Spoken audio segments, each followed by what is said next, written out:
पुणे सोलापूर राष्ट्रीय महामार्गावर भीषण अपघात, 11 जण जखमी। पुणे सोलापूर राष्ट्रीय महामार्गावर एक भीषण अपघात झाला आहे। इंदापूर शहरापासून 2 ते 2.5 किलोमीटर अंतरावर हा अपघात झाला आहे। अपघातग्रस्त बस पुण्याच्या दिशेने निघाली होती। या दरम्यान इंदापूर बाह्यवळणापासून पुढे 2 ते 2.5 किलोमीटर अंतरावर बसची दोन्ही टायर फुटल्याने हा अपघात झाला। टायर फुटल्यामुळे बसचं नियंत्रण सुटलं आणि बस लोखंड वाहतूक करणाऱ्या एका ट्रकला जाऊन धडकली।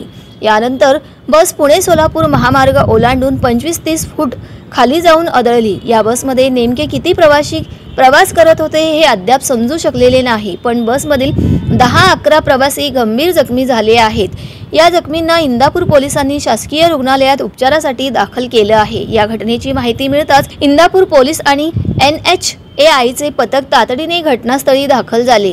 ही बस सोलापूर जिल्ह्यातील सांगोल्याहून पुण्याच्या दिशेने निघाली होती। इंदापूर पासून 2 ते 2.5 किलोमीटर अंतरावर ही बस TN 93 B3065 या क्रमांकाच्या मालवाहू ट्रकला जाऊन धडकली। या ट्रकमध्ये असलेले लोखंडही रस्त्यावर पडलं। ट्रकला धडक दिल्यानंतर बस हायवे ओलांडून 25-30 फूट खाली रोडच्या बाहेर जाऊन आदळली। या घटनेत कोणतीही जीवितहानी झाली नसली तरी दोन्ही गाड्यांचे मोठ्या प्रमाणात नुकसान झाले आहे।